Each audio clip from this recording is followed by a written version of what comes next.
যেমনটা আমি আগের ভিডিওতে বলেছিলাম যে পরীক্ষা যেমন শেষ হয়েছে এরপরে একসাথে পথ চলা শুরু করব এনটিপিসি এবং গ্রুপ ডি নিয়ে। তো পূর্ববর্তী এনটিপিসি এক্সামের বুক লিস্ট সেটা আমি অলরেডি দিয়ে দিয়েছি। এবার যেটা দেবো গ্রুপ ডি। তো গ্রুপ ডি কীভাবে প্রস্তুতি করবেন এবং খুবই সংক্ষিপ্ত যে অ্যাকচুয়াল বইগুলো পড়া প্রয়োজন। মার্কেটে অনেকে অনেক রকম তাদের প্রমোশনের জন্য নানা রকম বইয়ের কথা বলছে, কিন্তু আপনারা সেদিকে একদমই যাবেন না, কোনো প্রয়োজন নেই যাওয়ার। কেননা তারা তাদের প্রমোশন করতে চাইছে, বুক মার্কেটিং করতে চাইছে। আমি কিন্তু সেটা করব না, আমি শুধুমাত্র যে বইটা অ্যাকচুয়াল রিকোয়ারমেন্ট আমি সেটাই বলবো। তো প্রথমে বুক লিস্ট এবং সেটা জানার আগে আপনাকে অ্যাকচুয়াল সিলেবাসটা জেনে নিতে হবে যে গ্রুপ ডি এর সিলেবাসটা কী। তো গ্রুপ ডি এর যে সিলেবাস আছে সেখানে সর্বপ্রথম আছে জেনারেল সায়েন্স। এটি একটি গ্রুপ ডিতে খুবই গুরুত্বপূর্ণ পার্ট, কেননা জেনারেল সায়েন্স থেকে থাকবে 25 নাম্বার।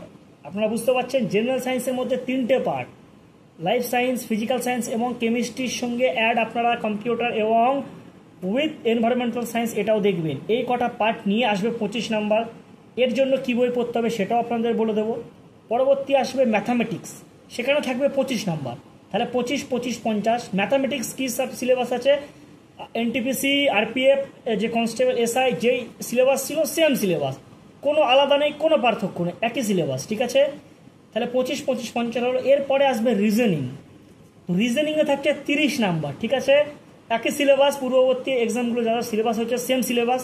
তো সেখানে আসবে আপনার কিন্তু 30 নাম্বার। তাহলে কত হলো, 25, 25, 50 প্লাস 30, 80 নাম্বার হলো। হাতে থাকছে আর 20 নাম্বার, কারণ আপনারা সবাই জানেন গ্রুপ ডি যে এক্সাম সেটা 100 নাম্বারের এক্সাম। তো লাস্ট 20 নাম্বার যেটা থাকছে সেটা হচ্ছে জেনারেল অ্যাওয়ারনেস এবং কারেন্ট অ্যাফেয়ার্স।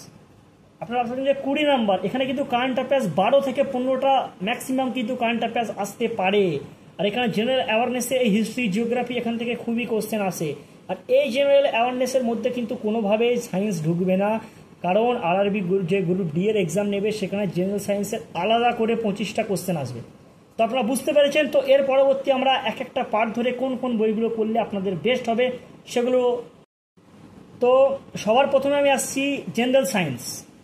জেনারেল সায়েন্সের জন্য আমি আপনাদেরকে একটাই বই বলবো যেটাকে আপনাদের ফার্স্ট হিসাবে পুরোটা পড়তে হবে, সেটি হলো দেখতে পাচ্ছেন ম্যাকবুকের জেনারেল সায়েন্স। এছাড়া আপনারা পড়তে পারেন একটি বই, সেটিও আপনাদের আমি বলবো, কিন্তু আমার মতে ওটার থেকে এই বইটা পড়াটা অনেকটাই ভালো। আপনারা আপনাদেরকে লুইসেন্টের বইটা সাজেস্ট করবো, ঠিক আছে। কিন্তু সত্যি বলতে লুইসেন্টের থেকে আমার মনে হয় ম্যাকবুকের জেনারেল সায়েন্সের এই হট বুকটা এটাই পড়া উচিত। এখানে আপনারা এটা কিন্তু অ্যাজ এ ভার্স্ট হিসাবে, পরবর্তীতে আমি বলবো কোথা থেকে কোশ্চেন প্র্যাকটিস করবেন, ঠিক আছে। তো এটা ভার্স্ট হিসাবে জেনারেল সায়েন্সে এই বইটাই শুধু পড়বেন, এখানে সমস্ত কিছু দেওয়া আছে। দ্বিতীয়ত আসছে ম্যাথামেটিক্স। ম্যাথামেটিক্সের জন্য এখন মার্কেটে যে কোনো এক্সামের জন্য একটাই বুক, সেটা হচ্ছে ব্রহ্মাস্ত্র। আদিত্য রঞ্জন স্যার এনার ব্রহ্মাস্ত্র বুকটা বেস্ট এবং বেস্ট। এই বইটা করলে আমার মনে হয় না অন্য কোনো বই আলাদা করে করতে হবে। প্র্যাকটিস সেটা পরবর্তী আসছে, প্র্যাকটিস আপনি নিজের মতো প্রিভিয়াস ইয়ার থেকে করতে পারেন, কিন্তু অ্যাজ এ ভাস্ট এবং চ্যাপ্টার ওয়াইজ করার জন্য বাইল্যাঙ্গুয়াল এই যে ফর্মুলা বুক আছে ব্রহ্মাস্ত্র আদিত্য রঞ্জন স্যার, এটা অবশ্যই ফলো করবেন। তাহলে জিএস 25 অধিক হয়ে গেল, ম্যাথের 25 এদিক চলে আসলো। এর পরবর্তীতে আমার আসছে রিজনিং। তো রিজনিংয়ের জন্য আমি আপনাদের বারবার বলবো যে রিজনিংয়ের জন্য সলভ পেপার এটা করলেই হয়ে যাবে। দেখতে পাচ্ছেন এত মোটা বই, রেলের যত এক্সাম আছে সমস্ত এক্সামের এই বইটা সলভ করলে হয়ে যাবে। তাছাড়া আপনি তো মক টেস্ট দেবেন, তো এই বইটা শুধু রিজনিংয়ের জন্য করলে হয়ে যাবে, কোনো চাপ নেই, আর আলাদা করে আপনাকে কিছু করতে হবে না, ঠিক আছে। রিজনিংয়ের শুধু এই বইটা পুরোটা শেষ করতে যদি পারেন তাহলে আশা করছি রিজনিংয়ের 30 নাম্বার আপনাদের কোনো সমস্যায় ফেলতে পারবে না। এর পরবর্তী যেটা মেন জিনিস আসছে সেটা জেনারেল অ্যাওয়ারনেস অ্যান্ড সিএ। তো জেনারেল অ্যাওয়ারনেসের জন্য ইতিহাস তো আপনারা অলরেডি পড়ে এসছেন, এবং আমি আলাদা করে আপনাদের স্ট্র্যাটেজিকেরও কিছু কোশ্চেন থাকে, সেখানের জন্য আমি রোজগার উইথ অঙ্কিত স্যার এই বইটাই পড়তে বলবো। এই বইটা পড়লে হয়ে যাবে আলাদা করে।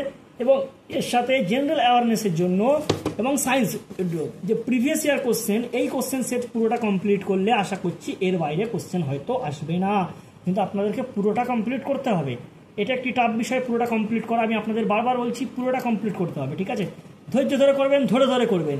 এবং সর্বশেষ যেটা একটা most weightage current affairs RRB group ডিতে থাকে, যেটা কিন্তু অন্যান্য এক্সামে এতটা ওয়েটেজ নেয় না, সেক্ষেত্রে আমি আপনাদের সাজেস্ট করবো কারেন্ট অ্যাফেয়ার্সের এই বইটা। 2025 সালে কারেন্ট অ্যাফেয়ার্স দিশা পাবলিকেশনে আপনি আপনাদেরকে বলবো এই বইটা পুরোটা পড়বেন। দেখতেই পাচ্ছেন কীভাবে আছে, একদম সুন্দর করে বইটা দেওয়া আছে। এই বইটা যদি পুরোটা পড়েন আমার মনে হয় না যে কারেন্ট অ্যাফেয়ার্স আলাদা করে দেখতে হবে, যেহেতু 12 একটা লম্বা ওয়েটেজ আছে, সেক্ষেত্রে এই বইটা। তো আমি আপনাদের বেশি বই বলিনি, জাস্ট কটা বই বললাম, এই কটা বই আপনারা কমপ্লিট করুন। তারপরে টেক্সট বুকের রেগুলার মক টেস্ট, টেক্সট বুকে যে regular chapter wise mock test RRB group D সেটা দিন, প্রিভিয়াস ইয়ার করুন, এবং বর্তমানে টিসিএস যে নিউভাবে এক্সাম কন্ডাক্ট করছে তার কিছু শর্ত। আমি আপনাদের নিশ্চিত বলছি, গ্রুপ ডি এ যে 32,000 ভ্যাকান্সি আছে, আপনি হয়তো তার মধ্যে একটা অবশ্যই হতে পারবেন। আজকের ভিডিও আর দীর্ঘায়িত করবো না, এতটাই। পরবর্তী একটা ভিডিও আসবে, সেখানে আরবি গ্রুপ ডি কাট অফ নিয়ে একটা ভিডিও আসবে এবং কীরকম আপনাদের পড়াশোনা চলছে এবং আমার ডেলি ভ্লগের সেরকম ভিডিও আসবে। আজকের ভিডিও এতটাই, তো চলুন।